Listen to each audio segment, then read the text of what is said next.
그래서 지금 이제 인클루시브 타입하고 익스클루시브 타입하고 좀 비교를 해보면 익스클루시브 타입은 굉장히 좀 돈이 많이 드는 이런 구조입니다.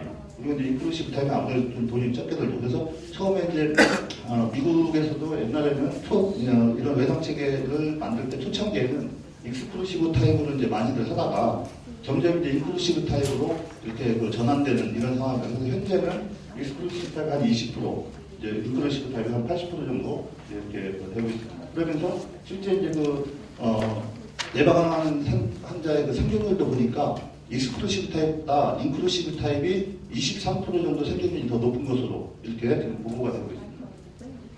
그래서 이제 이렇게 외상 체계하고 이제 응급 체계하고 유사적을 정리해 보면요, 외상 그 체계의 정의가 이렇게 되어 있습니다. 예방부터 시작해서 처치, 이송, 그다음에 재활, 복귀까지 이어지는 이런 시스템입니다. 그래서 이것을 이제 응급의료 체계 정의하고 이제 이렇게 보시면 응급의료 체계도 양질의 응급의료 서비스를 제공하는 데 필요한 모든 요소를 조직하는 거고 현장에서부터 병원까지 이렇게 포함이 되는 겁니다. 아주 유사하죠.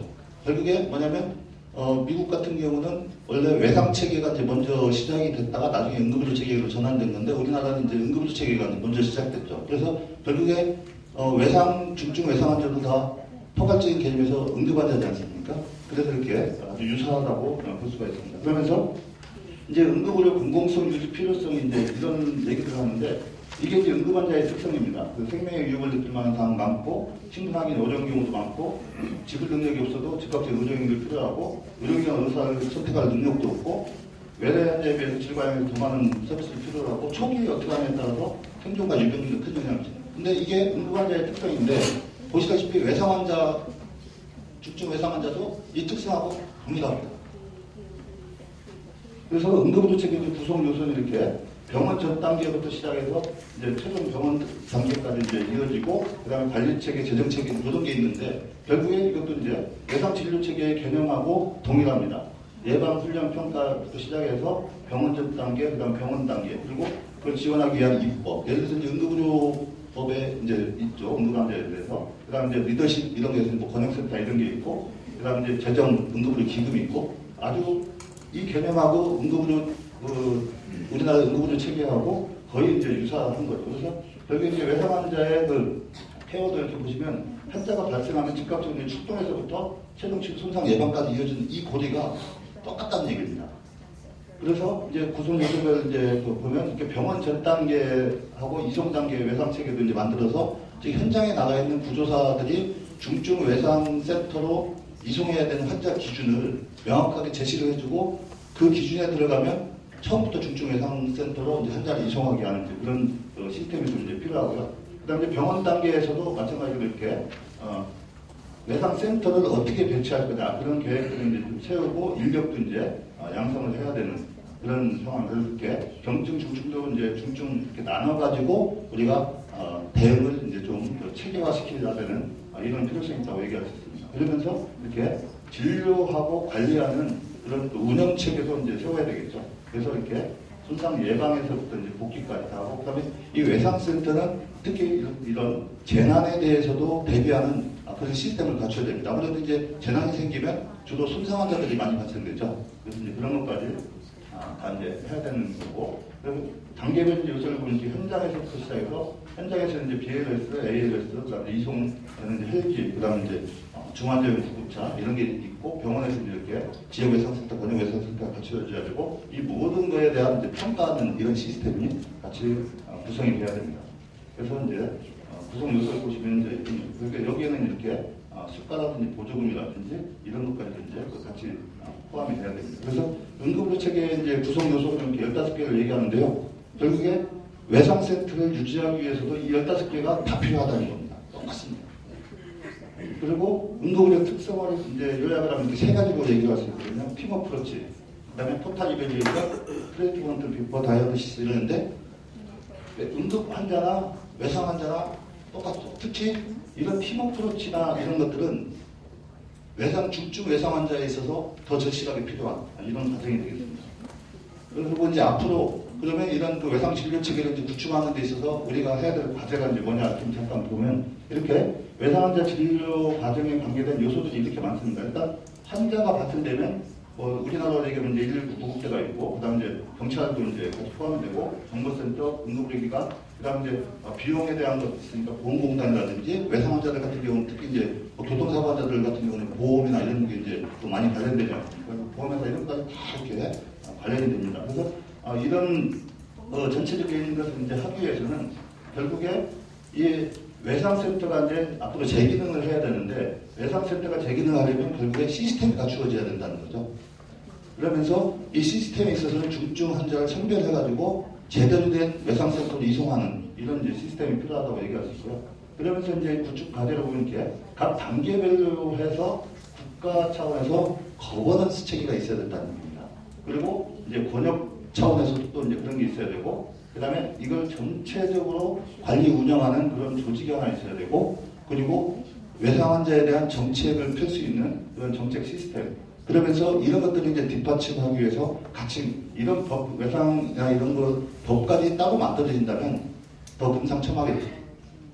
그래서 이런 국가 외상 진료 체계를 구성하는 것은 이제 하나의 그 가안을 좀 이렇게 말씀드리면, 이런 그 중앙 차원에서 응급의료 이제 여기서 이제 외상위원회가 되겠죠. 이런 외상위원회가 관련된 모든 조직이 다 같이 포함돼서 지역별로도 또 이렇게 외상협의회를 구성을 하는 이런 것이 이제 필요하겠다 말씀드릴 수 있고요.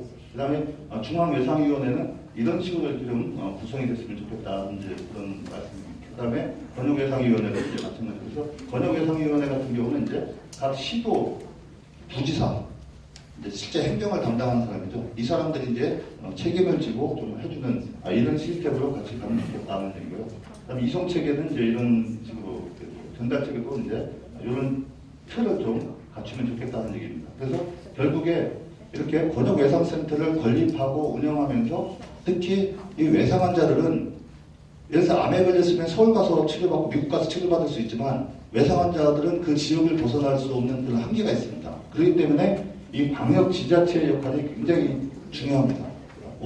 다른 어떤 의료 영역보다도요. 그래서 이런 방역 지자체 차원에서 외상 진료 체계를 구축하는 것이 가장 필요하다. 그래야지만 그러면서 이런 권역 외상센터가 적절한 기능을 할 수 있게끔 법적, 제도적, 그다음에 어떤 이제 재정 지원 이런 것들이 다 보장이 돼야지만 제대로 된 역할을 할 수 있다는 얘기를 말씀드릴 수 있습니다. 그러면서 만약에 이제 우리가 각자 이제 그 권역 외상센터를 설립을 한다 그러면 권역 외상센터의 운영 조직은 좀 이렇게 틀을 좀 갖췄으면 좋겠다는 얘기입니다. 그래서 외상 진료부가 있고요. 그 다음에 권역 외상센터는 인력을 양성을 해줘야 됩니다. 그래서 교육부도 있어야 되겠고, 그 다음에 외상에 대한 그런 연구도 좀 하고, 그 다음에 이게 또 공공의료 아닙니까? 공공의료이기 때문에 그 예방이라든지 뭐 이런 부분에 관련돼서 이렇게 사업 기획팀도 좀 같이 만들어서 이렇게 이제 운영을 했으면 좋겠다 하는 얘기입니다. 그래서 각각의 이제 역할은 이렇게 외상 진료부 같은 경우에서 외상 진료팀, 간호팀, 진료팀은 이런 기능을 했으면 좋겠다는 얘기고요.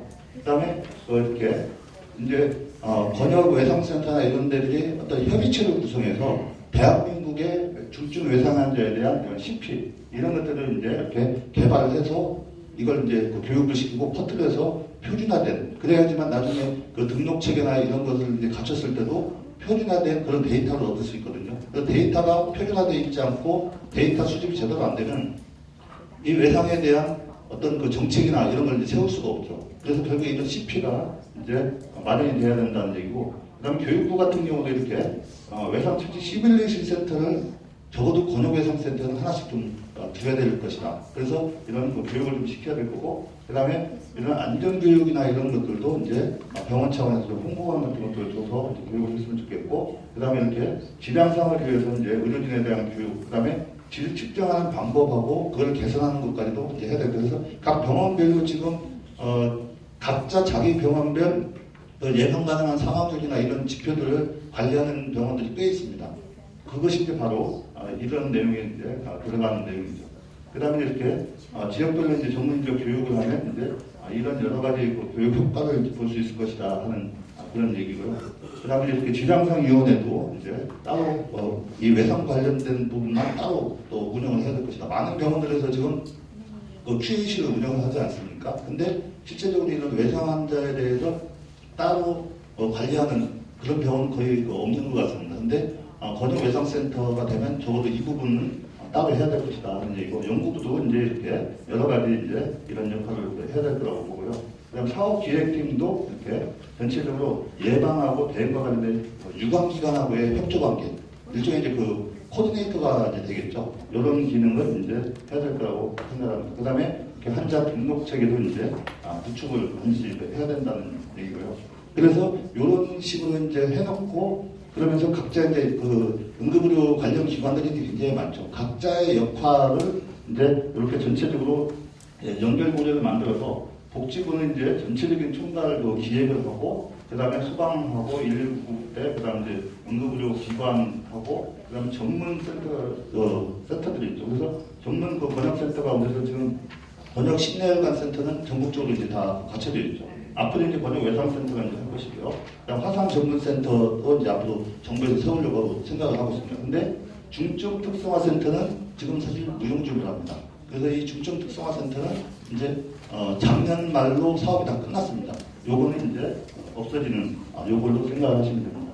그래서 결론적으로 이제 말씀드리면 이렇게 환자 중심으로 이제 접근을 해서, 그러니까 진단 및 치료부터 시작해서 뭐 연구, 홍보, 교육 예방 다 해서 이렇게 각 단계별로 이러한 역할들을 좀 해야 하면서 이것이 계속 선순환이 될 때, 그럴 때 제대로 된 외상 환자 관리가 되고 외상 체계가 우리나라에 제대로 세워질 것이다.